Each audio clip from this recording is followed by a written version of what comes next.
Yo, yo, yo, yo. Welcome into the ChrisBeCappinn Show, man. Today is April the 17th. There are no games on the slate for today, but we do have two play-in tournament games, final play-in tournament games, elimination tournament play-in games for tomorrow between the Miami Heat and the Atlanta Hawks. And we got the Dallas Mavericks and the Memphis Grizzlies as well. Initially, I was thinking about, this show being more of a show where we talk about some of the playoff series that start on Saturday. Super excited, man. It's gonna be basketball all day, starting at 1 o'clock Eastern Standard Time, all the way until Minnesota and LA finish at probably about 11. So it's gonna be basketball on for 10, 11 hours, and that's what you love to see, man. You love to see it. Same thing for Sunday as well. However, let's talk. We'll use today's show to talk play-in tournament games, and then for people who are interested, I did do a series preview between the Detroit Pistons and the New York Knicks. The Milwaukee Bucks and the Indiana Pacers will be posted a little bit later. So if you're interested in those videos, go click the link on the YouTube channel, go over to videos and you'll see it. It'll be the last one uploaded. So that's all the housekeeping stuff. Let's see. Let's go. So so I always talk about doing a recap. I didn't pull the trigger on anything yesterday. 0-0 day for myself yesterday. Ended up not laying with the Bulls or taking the Bulls on the money line, which was a great idea for me to stay away from that game. Miami absolutely smoked the Chicago Bulls yesterday. I think they had a 25-point lead. Chicago never even had the lead at all in that game yesterday. So I was really heavily leaning towards Chicago. Miami got the job done. It wasn't even close. So I would have been wrong there.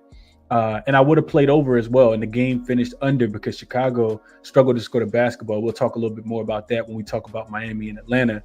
And as far as the last game, I would have been right on both. I like Dallas a lot yesterday, we talked about it a couple of days ago, plus the 5 and plus the 4.5, also an over game. And that would have been a winner. So I guess if I had made 3 bets, I would have went 2-1 yesterday. I stayed off of if I would have made 4 bets, I would have broke even, lost a little big as well. So just a 0-0 night for myself yesterday. I didn't really want to force anything. Also I watched the Chicago game. I watched the Chicago and the Miami game up until probably about the third quarter last night. I fell asleep early, being completely honest. Fell asleep early last night. Didn't watch a second of the Dallas and Memphis game until I woke up this morning. Woke up super early. Been up since about 3 a.m. Had a chance to go back and watch. I just watched the first half because Dallas dominated Sacramento so bad in that second quarter. I just watched the first half of the game. Got a good workout in, good shower in. Got some other things done, some reading done. So yeah, it's been a great start to my morning, even though I didn't watch any of the game last night, if I'm being completely honest with you guys. So let's go through a couple comments real quick and then we'll jump into it for today. What up, Peasy? Appreciate you for tapping in as always. 1K says, first day here, new to the family community. Good morning, everyone, and thanks for having me. Absolutely, man. We appreciate you for tapping in, 1K. Adam says, welcome. Appreciate you, Adam. Let's see. Adam says, my Bulls pick was terrible, but at least Dallas came through on the money line, and Giddey on his points, rebounds, and assists ended my night with a little profit, so can't complain. Malik says, don't worry, y'all. I made sure to cuss the Bulls out as they left the arena last night. So we're gonna talk about like how I kind of see the rest of the play-in games going in just a second. So we'll reflect on this a little bit in just a second, Malik. Michael says Heat money line against the Hawks. Okay. Somebody, and I want to give a shout out to somebody. Somebody said it's hard to beat a team 4 times. And I think Miami is going to get up for this game. I don't know who it was, but I do want to give them credit for, being on the money yesterday. Miami came out and absolutely dogged Chicago from the start. What up, G Hurt? Chappie Funk says, hey, good to catch a lot. Appreciate you for being here. GFX says, should have known better last night. The better coach team won like the night before, the Magic and the Hawks. What up, Justin? Appreciate you for tapping in. For real says top of the morning, Chris. He cashed. For real might have been the person yesterday. Says cash the Heat money line. Starting off Memphis +7 and Heat money line, Dallas +7 against Memphis. We're going to talk about those games for sure. Tyler Hero absolutely smoked the Bulls. He had 38 points. I don't even think he missed a shot in the first half. I did stay awake to watch that much of it. Justin says, glad the way my account is set up, I kept my money from the Bulls. It is kind of fitting, Justin, as somebody who bet the Bulls, probably a little bit more than they should have earlier in the season, that I, stayed off and avoided the loss on the Bulls in the game, in the last game of the season. So glad we both were able to stay off. I didn't end up pulling the trigger on it. I'm glad I did. Kept that money in my account. Yeah, Malik says a couple people in the Discord like the Heat as well.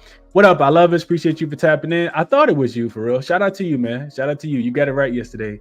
Playoff Spoelstra, G. Hurd says. We'll see how well Spoelstra can do in this next game. Let's jump into it. So a couple prompts I asked JaXon. JaXon is an AI sports betting model. There's a link in the description if you want to check it out. You can get 50% off whatever tier you select using the code ChrisBeCappinn. All that good stuff. Save yourself tons of time, researching player props, game lines, totals, whatever it is that you're looking for. JaXon can help you out. So a couple prompts for JaXon today. First thing I was interested in was, I think, let me just double check this. Okay. So what is the best total bet in the NBA play-in games for tomorrow? That's what I asked JaXon. JaXon tells me that it likes the Dallas Mavericks and the Memphis Grizzlies under 222.5 points. And we'll talk about the game in a second because the total has dropped. But here's why JaXon likes the bet. It says both teams have shown a tendency to hit the under in recent games. The Mavs have gone under in 7 of their last 10 games, while the Grizzlies have gone under in 6 of their last 10 games. The Grizzlies rank 11th in defensive rating and play at the league's fastest pace, but their offensive inefficiency has been inconsistent, especially in high-stakes games. The Mavericks, despite their recent offensive surge, are still without key players like Kyrie Irving, which limit their scoring potential. They rank 18th in offensive rating at 113.7 and struggle to maintain consistency against strong defensive teams like Memphis. In the regular season matchups, which in my opinion, they don't matter at all. We'll talk about those in a second. The totals went under in 3 to 4 games with scores of 232 points, 238, and 228, all below tomorrow's total of 222.5, which is none of those are below the total of 222.5. So that's incorrect. Supporting content, the Grizzlies home games have leaned under this season, 23-18 record. The Mavs road games have trended towards under 20-21 to the under. With the stakes high in the elimination game, expect a slower pace and more defensive intensity, which typically favor the under. I probably would have jumped on this one last night. So that's what JaXon likes as far as bets for tomorrow. I probably would have jumped on this one when it opened if I was awake when the line came out. And like I said, I did fall asleep last night. So JaXon likes under in the game tomorrow between Dallas and Memphis. As far as, we'll leave it there for right now. But yeah, check JaXon out if you're interested. So let's talk about those games. So Heat and the Miami Heat and the Atlanta Hawks. This opened at, opened at Atlanta -1, which makes sense. They're a home favorite, of course. They have, the rest advantage going into this game as well. So in my opinion, it makes a ton of sense for them to be the favorite. I would have, give them a slight advantage for that. But I do think it's kind of telling that Atlanta's only laying 1 point. They have the home court advantage and the rest advantage as well. So the books are anticipating this to be close. And you can see on the screen now, you can, it's pretty much at a pick. So you may be able to still get, you can still get some Miami +1, but this is, a little bit more Atlanta -1 than Miami +1. But honestly, I think it's a very, very close-knit game where you can get some Miami +1. The total has continued to trickle down. Last night, I was not awake when the total opened 228.5, and it's all the way down to it looks like consensus is 218.5 now, which I just made this graphic maybe 10 minutes ago. So totals come down and the spread has moved towards Miami, which I think makes a ton of sense, right? So we jump into the matchup. These two teams, when they played each other 4 times, of course, they are in the same division. In those 4 matchups, they both won 2. So both won 2. What I found interesting was that Atlanta won the first 2 meetings and they dominated both of them. They won by 10 and 12. The first one was played 3 days after Christmas. The second one was played on February the 24th. The next two games, however, Miami dominated Atlanta. They won game 3 by 22 points, and they won game 4 by 10 points in the last two meetings, respectively. Both teams that won, they covered both spreads as well. So that's what I kind of felt. As far as the matchup, man, and this is what I wanted to say in the beginning, kind of going back to that comment from Malik. In my opinion, well, not even in my opinion, but I mean, the stats back this up as well. Now that we are in some tournament style, elimination style basketball, you can kind of tell that the teams are starting to take this serious. And the 4 games that we've seen so far have all been well, I wouldn't say dominated, but all the teams that we've seen so far to win the games have been the defensive teams. The teams with the better defensive rating, the teams that play better defense, the teams that you can rely on to get a stop have been the teams that have won. I mean, you can just go back through it, right? Atlanta got smoked by Orlando. Orlando's the much better defensive team.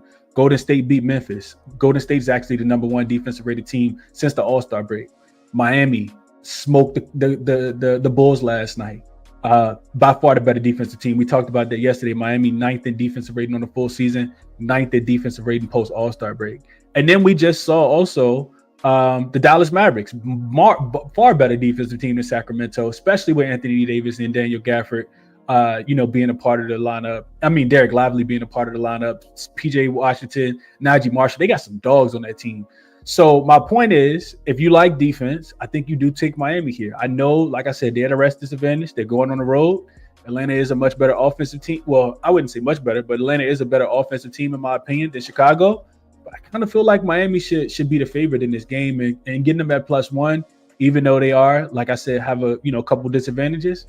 Kind of feel like they are the better team between the two. I know one thing for sure, and we talked about this for a while now. Atlanta can't really get stops, man. When you give up 120 points to the Orlando Magic and you hold the Orlando Magic to I think they held Orlando to 48% shooting. Orlando shot 28% from the 3-point line, but they were dominated on the boards, 54-42 in that game that was just played. And they also got outscored 19-4 in fast break points. And we know Atlanta likes to get up and down the floor. Miami's a team that can get back and play defense. I think that they will. Chicago is a team that likes to run. It didn't work out well for them last night.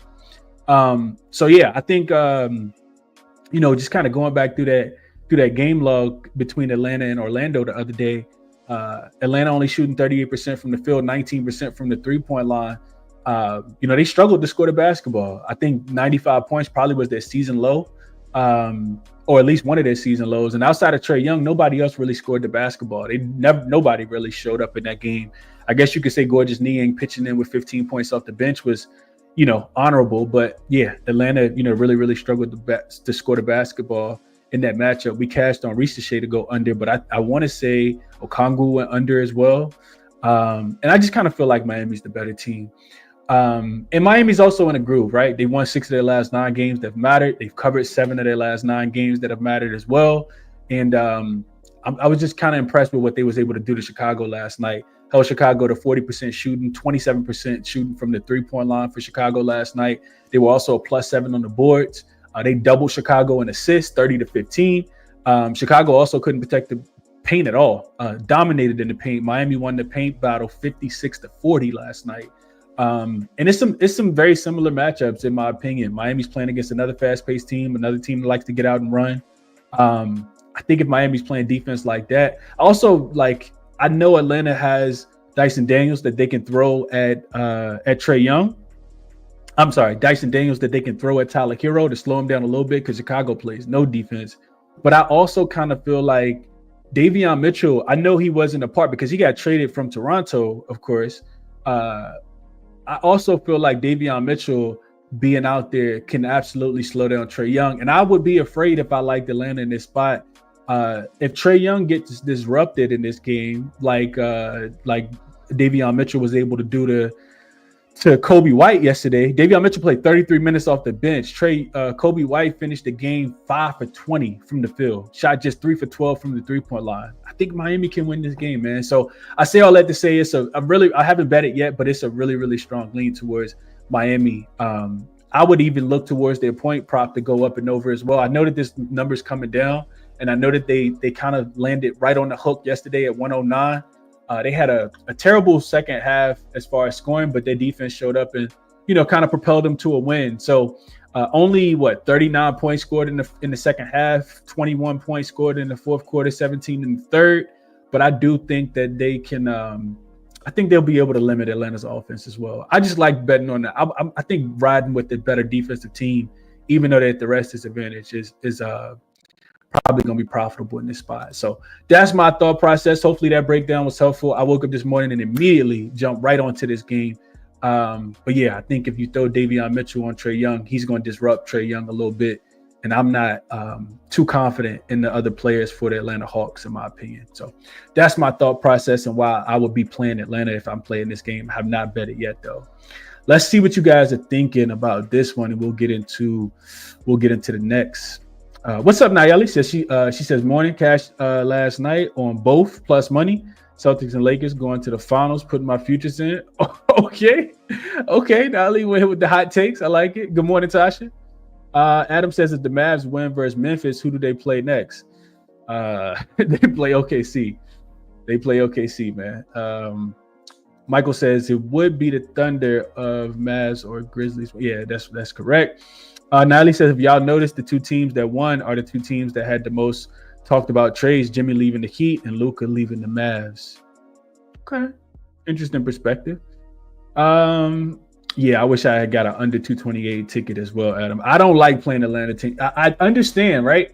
I understand that it's playoff time and it's a do or die game, but I'm not expecting Atlanta to play defense in any way, form, or fashion. They just have proven to me that they can't stop anybody. And we just talked about that, right? The game last week that was played on the 8th, well, 2 weeks ago now, that was played on the 8th between Atlanta and Orlando. Orlando scored 119 in that matchup. They follow it up with 120 in the next matchup. And Orlando struggles to score the basketball. They shot 28%. So as low as this total is, and the more it drops, I don't really like the under because I would have wanted to get in early. I think 10 points of value is a lot. But yeah, it did open at 228.5. You always can go and check the totals, see where they opened at. I typically use DraftKings because they put the lines out first. Let's see. 1K says I like Atlanta at home, but only Dyson plays defense and defense wins games. Heat? Yeah, I think so. That's the way I would be looking.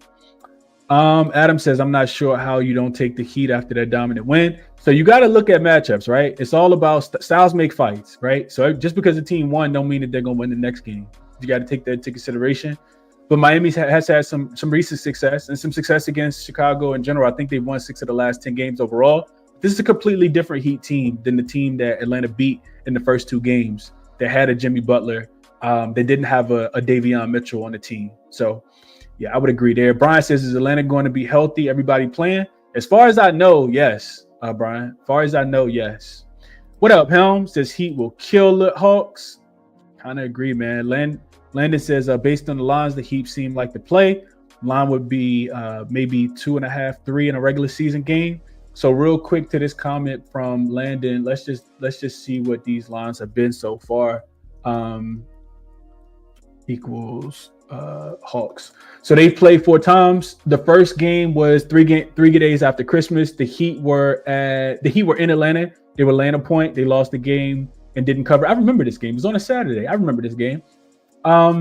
Yeah, they didn't cover, lost the game by 10. The second game was played also in Atlanta. So the first 2 were played in Atlanta. The Hawks won that game. The Heat couldn't score the basketball. They scored just 86 points. Lost the game by 12, 98-86. And then then they played 2 days later on the 26th of February. The Heat won that game 131-109. That game was in Miami, of course. And then the most recent matchup was played on March the 27th.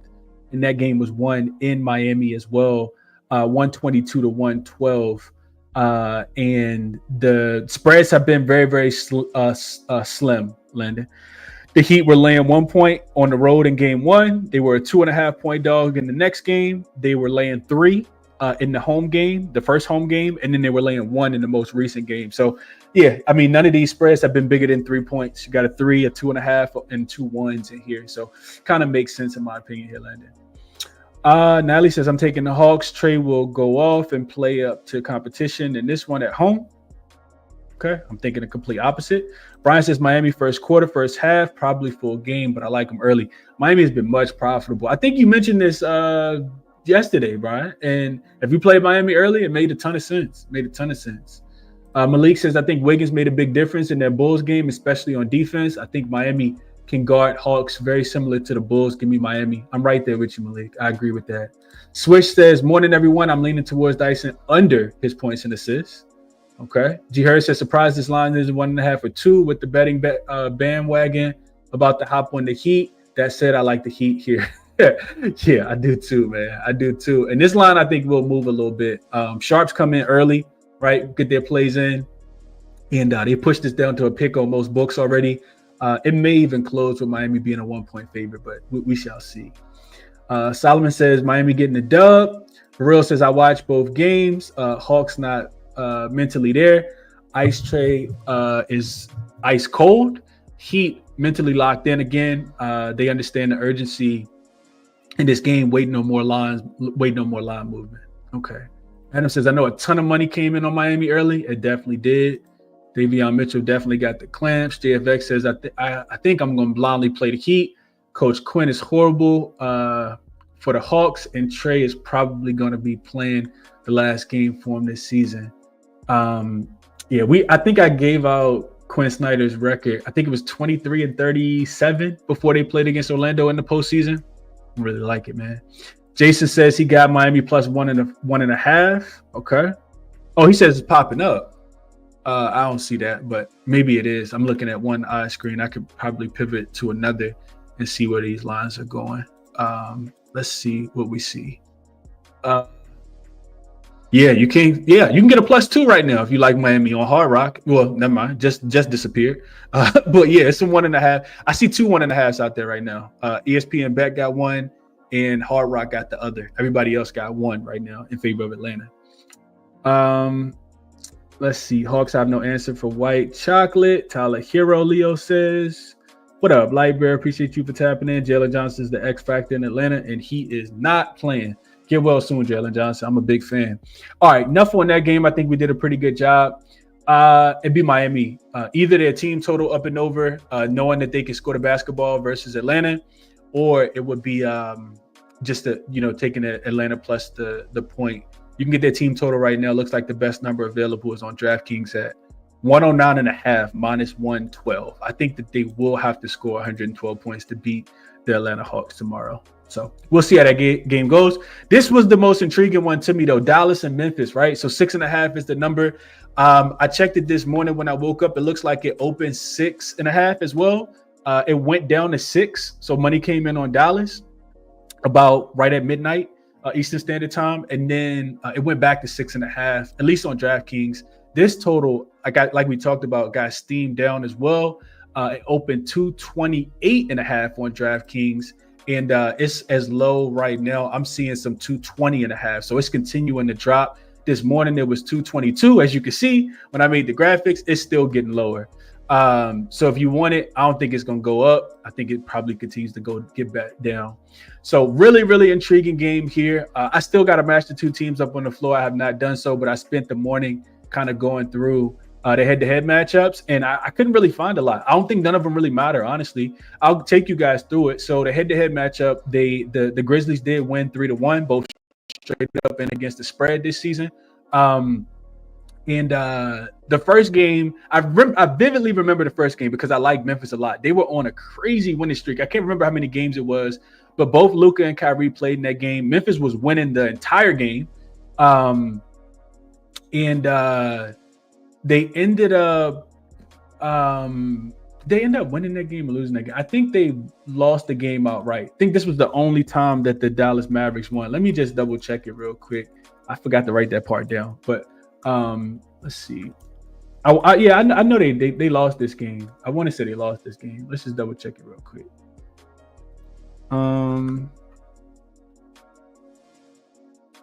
The Mavs was the only game that they lost. Grizzlies had a humongous lead. I think they just literally couldn't score the basketball in the fourth quarter for whatever reason. And like I said, Dallas had Luka and Kyrie in that game. Anthony Davis, of course, wasn't on the team yet. And the second game of the season, so Dallas won and covered the first game. They were laying 4.5. They won the game by 5. That was the first game. So then the second game, Dallas was without Kyrie and without Luka. And the Grizzlies beat them in that game. They beat them pretty handily, 119-104. That game was in Memphis, and Memphis was laying 4.5 points in that game. They got smoked in that game. But Luka and Kyrie didn't play in that game. AD wasn't on the team. This was back on January the 6th. So you kind of take that game with a grain of salt. The third game, Dallas also was without. This was when Dallas like really started to plummet.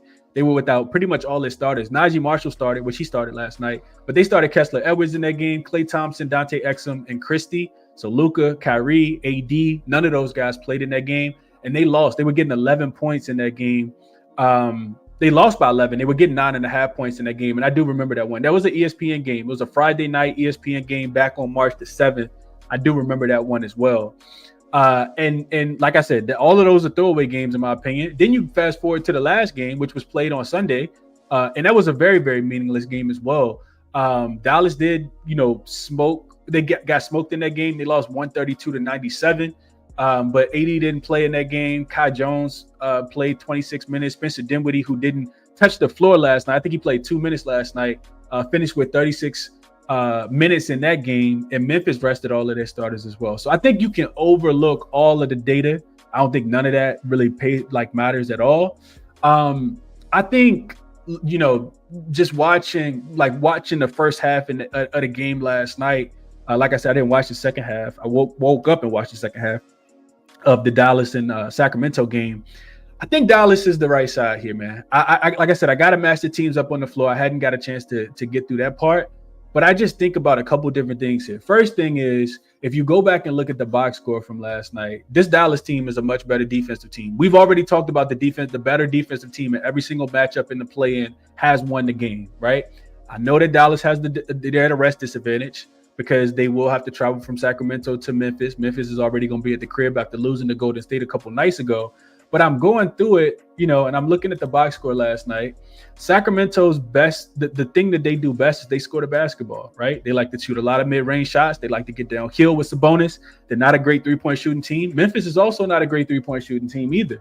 So I do think that Dallas is going to be able to slow them down. And I just kind of feel like Dallas got more dogs on their team. I think 6.5 is a tad bit too many points in a win or go home type game for the Dallas Mavericks. I like the starting lineup and what Coach Kidd. I give him the coaching advantage as well. I'm not even sure of Memphis' new coach name, the interim head coach. But when Dallas is out there with Anthony Davis, PJ Washington, I mean, this team, not the whole team, right? But a lot of these players on Dallas have a lot more experience than the guys on Memphis. You think about Anthony Davis. He's won a ring. PJ Washington got to the finals last year. Najee Marshall has been on playoff contending teams. Derek Lively got to the finals last year. Klay got more jewelry than everybody in this whole entire series, probably put together, honestly, with the rings that he won in Golden State. I just feel like Dallas got a lot. I feel like they got momentum. I feel like they're the better team. If you go back and look at the box score last night, Sacramento was held to 106 points last night. And the offense is what they do best, right? They score the basketball. They shot 46% from the field. They did shoot 39% from the three-point line. And they even won the rebounding battle and still got smoked in this game. They were +3 on the boards, or +5 on the offensive rebound specifically. But I just think Dallas has enough to keep this within. I don't think it's going to be a blowout. I really don't even understand why the number is 6.5. The other thing I wanted to mention was, and don't crucify me too much for this, but I think Brandon Williams could be a big X factor here. He was listed as questionable in the game yesterday. He ended up playing. Ended up having a big impact in the game off the bench. Finished the game with 17 points on 5 for 8 shooting, played just 18 minutes, 3 for 4 from the three-point line. And the reason why I bring Brandon Williams up is because I'm looking at this Dallas starting lineup last night, and I'm like, who's the point guard? You got Najee Marshall out there with Klay Thompson, and then you got 3 centers. AD, PJ Washington, I guess, can play the 4 or the 5, and Derek Lively. So, going through, I'm like, who had the assist? And it actually ended up being Dante Exum had 6 assists off the bench. But I think that a guy like Brandon Williams, who also had 5 assists off the bench, which was second on the team, I think he could have a big impact here. They couldn't guard Steph, and we talked about how Steph was, probably due for a big game. And I'm not comparing Brandon Williams to Steph. I just think that without Jalen Wells being there because of that broken arm, Memphis is gonna miss the defense that they could throw at a guard like him a lot. And then I also start to dissect Memphis in the second half of the season. The Memphis Grizzlies finished 1-7 against the spread in their last 8 games as a home favorite. And that was after starting the season off red hot. Remember when you could just blindly bet Memphis first half? They were 10-4 against the spread as a home favorite in their first 14 games, finished just 1-7 against the spread in the last 8. Dallas, now 6-4 straight up and against the spread in games where Anthony Davis plays. They're plus 3.1 in net rating. A lot of those games didn't even have Daniel Gafford and Derek Lively in them either. So I don't know, man. I just kind of feel like, and the last thing I'll say about Dallas is their last 2 losses with Anthony Davis playing have actually come against the Lakers and the Clippers, 2 teams I consider much better than Memphis. So I know I'm kind of, you're betting on the teams that's hot that you saw last night, that both are at the rest disadvantage, but I kind of feel like Dallas can keep it within the number, if not win the game outright. And I definitely think that Miami is better than Atlanta. So I'm leaning towards the defensive teams to get the job done. I haven't bet either one of them yet, though. And those are my thought process. I didn't even look into player props yet. Let's see what you guys are thinking about this one. We'll get into a quick recap tomorrow. I will be looking at some player props for these games when we do the show. Let's see. OJ says Atlanta has been consistently shown us who they are. Going back to the well with Miami. OJ says. I think I read that. Adam says, as far as player props, you're going back to Ricochet under. I got to look a little bit more into it. It's not a blind tale, right? Everything that I play from a player prop perspective is matchup base, right? So I would need to see. That was a really good matchup for Ricochet to go under based on the way he scores the basketball and the way Atlanta gives up points. I would probably say yes. I know Miami's going to be locked in. The main reason why I like Ricochet under in that last game was because he got, I think it was a third of his points in transition. Miami's transition defense I expect to be good. And then he also got, I think 27% of his shots in spot up. Miami's spot up defense is not as good. They don't do as great of a job as Orlando did with running teams off the 3-point line.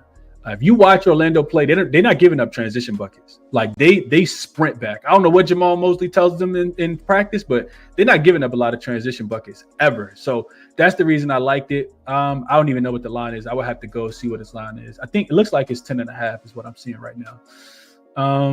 I don't know. I would have to do a little bit more digging in the games. He has gone under in 3 or 4. Now that I'm looking at it a little bit, only game he went over, he barely got there with 11. Looks like he had 9 in one game. He had 2 in one game and had 5 in the other game. So he has not been effective in these matchups. High stakes game, I'll probably be looking towards the under before I would be looking towards the over for Zachary Ricochet in this matchup. But 10.5 is pretty low. What's up, Lightbear? Appreciate you for tapping in. Let's see what the thoughts are here. I think Josh should be in, especially didn't land 6.5. I would think so. Dante says Mavs don't have enough to beat the Grizzlies, especially at home. But can they cover? Because I don't care if they win. Boogie Ace says, good morning. Haunts me to know. I thought the Mavs were tanking a few weeks ago. Everything that they've talked about, if you listen to any of their post-game interviews, none of it said that they're tanking. They're trying to win. I think they got a lot to prove without Luka being there trying to win back over their fan base. And we've talked about that for a while now.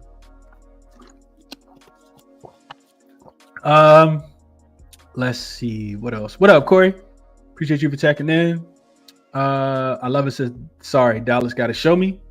Okay, G Heard says Grizzlies minus 6.5. Homer pick here. Let's go.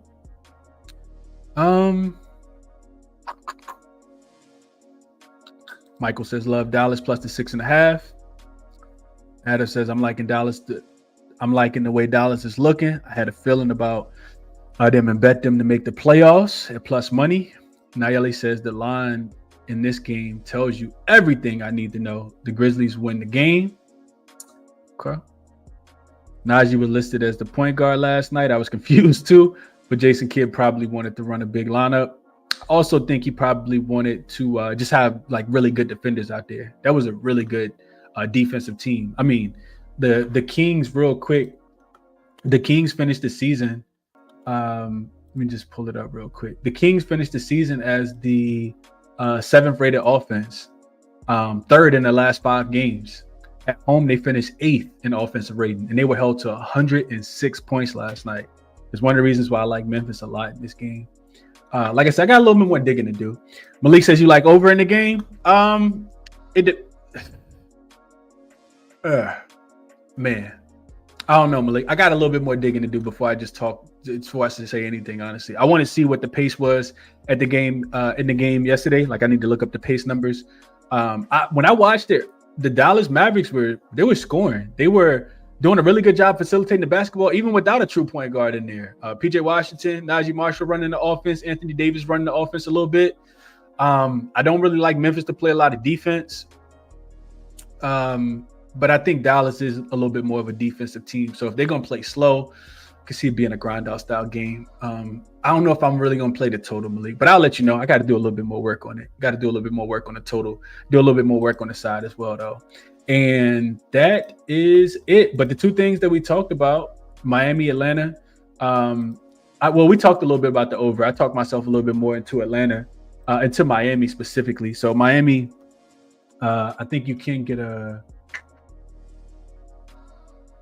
plus 1.5 right now. Let's see what the juice is on the plus 1.5 point spread. Matter of fact, I'm taking this over off. It would be Miami team total over 109.5 if I was going to bet a total in the game. Miami point spread is plus 1.5 on ESPN bet at minus 115. I'll probably just play the 1 and just take the minus 110 in this game if I'm being honest. Yeah, I would just play the 110. But this is how I'm thinking about the game tomorrow. I'll let you guys know what I actually do bet tomorrow on the show, and we'll talk about player props as well. I'll have a little bit more time to go through some player props as well. So that'll be the show for today. As always, man, check the resources out. jaXon likes the under tomorrow between Dallas and Memphis. We talked about it at the beginning of the show. Check out Outlier as well. We'll go through some player props, like I said, tomorrow. Referral link for Outliers in the description of the video. It's a 7-day free trial if you're interested in checking it out. We'll also we'll use Moneyballer as well to kind of go through some statistical numbers tomorrow, looking a little bit more into the size as well. But there's a link in the description for Moneyballer as well if you're interested in checking it out. And of course, OddsJam, the best odds screen that you will find in the world, in my opinion. Check out the resources, man. Enjoy your Thursday, and I will see you guys tomorrow for these two games. Enjoy your Thursday, man. I'm out.